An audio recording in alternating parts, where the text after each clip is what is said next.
हरे कृष्णा। राधे राधे। आज की कथा सत्यनारायण भगवान जी की।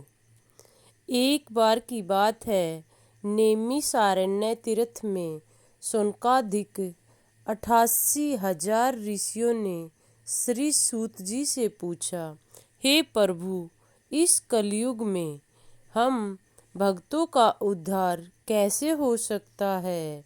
इस कलयुग में वेद विद्या सहित मनुष्यों को प्रभु भक्ति किस प्रकार से मिलेगी तथा उनका उद्धार कैसे होगा? इसलिए हे मुनिराज, कोई ऐसा श्रेष्ठ उपाय बताइए जिससे थोड़े ही समय में मनुष्य को पुण्य तथा मनोवांछित फल की प्राप्ति हो। यह सुनकर श्री सूत जी बोले, हे वैष्णव में पूज्य, हे वैष्णव भक्त, आपने सभी प्राणियों के हित की बात पूछी है।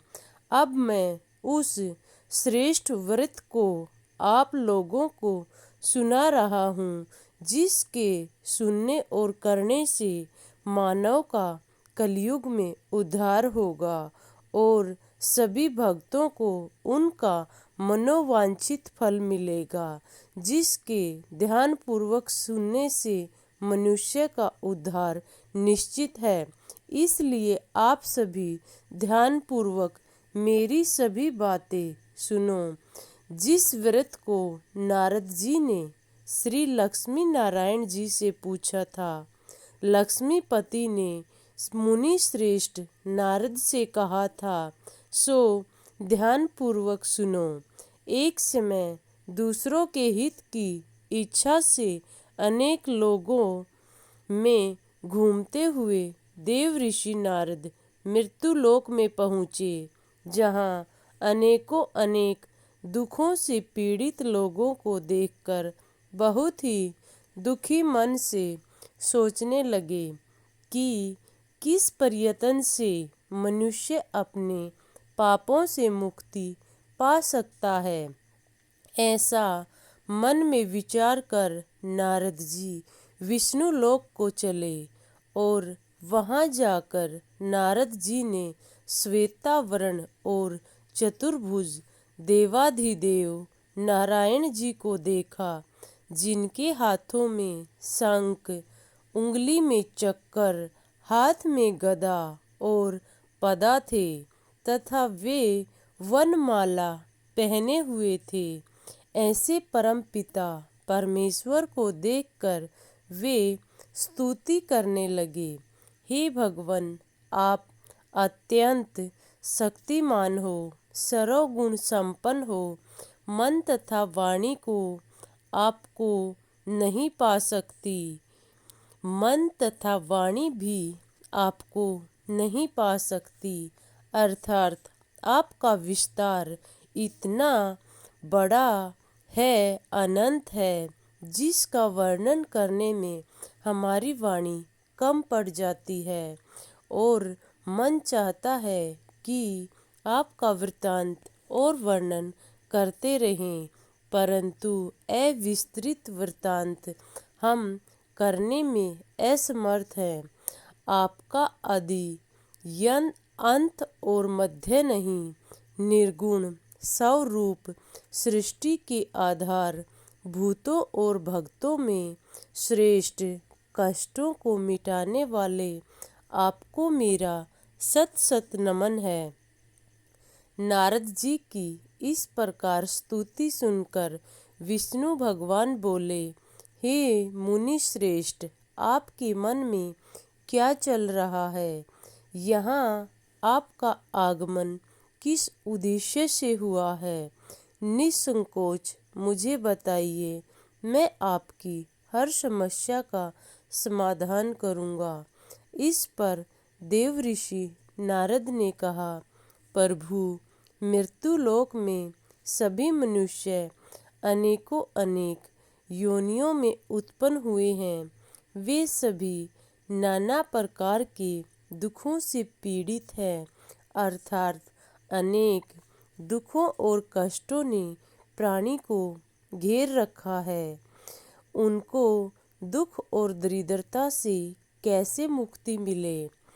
कोई ऐसा उपाय बताइए कि आज कलयुग में मनुष्य का उद्धार हो जाए और भावी जीवन वह सुख और बिना चिंता के प्रभु स्मरण में अपना जीवन व्यतीत करे।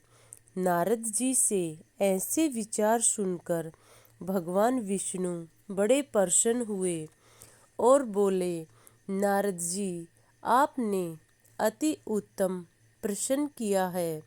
जिस कार्य के करने से मनुष्य मोह माया के बंधनों से मुक्त हो जाता है, वह मैं तुमसे कहता हूँ। आप ध्यानपूर्वक सुनिए। यह व्रत बहुत ही पुण्य देने वाला है। स्वर्ग और मृत्युलोक दोनों के लिए बड़ा दुर्लभ है। आज मैं प्रेमवश होकर तुम्हें यह सब बताने को विवश हूँ। श्री सत्यनारायण का व्रत आज अच्छी तरह विधि और विधान से करने वाला मनुष्य इस लोक में सभी सुखों की प्राप्ति करता है और अंत में मोक्ष को प्राप्त करता है। कलयुग में मनुष्य का उद्धार करने मात्र सिर्फ यही एक व्रत है, जिसके करने से मैं मजबूर हो जाता हूँ और मुझे उस प्राणी की मनोवांछित इच्छाएं पूर्ण करनी होती हैं। भगवान के मुख से ऐसे विचार सुनकर नारद जी बोले, भगवान, उसके करने से क्या फल मिलेगा, उसका क्या विधान है, किस दिन किस प्रकार करना चाहिए, कृपा करके मुझे सविस्तार इसका वर्णन करें। विष्णु भगवान बोले, मैंने तुमसे जो व्रत बताया है उसकी करने से सभी मनुष्य को पापों मोह माया के बंधनों से छुटकारा मिल जाता है और कलयुग में मनुष्य मोह ममता में फंसकर ही गलत दिशा में भटकता और वह अपने मार्ग से भटकने के कारण ही उस परमात्मा से दूर हो जाता है। यह व्रत धन धान्य को बढ़ाने वाला, सभी दुखों को हरने वाला, आत्मा का परमात्मा से मिलन करने वाला है।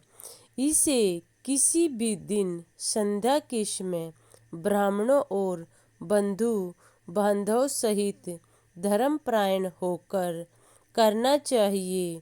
भगवान सत्यनारायण के भोग के लिए भक्ति भाव के साथ नैवेद्य, केले के फल, घी, दूध, गुड़, शक्कर, गेहूं का चूर्ण लेवे। गेहूं के अभाव में यदि गेहूं न हो तो चावल का चूर्ण लेकर शक्कर व गुड़ लें। सब भक्षण पदार्थ श्रद्धा अर्पण करें। बंधु बांधव सहित भोजन करें। रात्रि में नृत्य गीत अर्थात पूरे पूजा पाठ के साथ सत्संग व कीर्तन करें। धार्मिक आयोजन में समय बिताएं। इस प्रकार पूजा अर्चना करने पर अवश्य ही भक्तों की मनोकामना पूर्ण होगी। इस प्रकार मनुष्य का कलयुग में उद्धार होगा और श्रेष्ठतम उपाय उनका सफल होगा। जय श्री श्याम। राधे।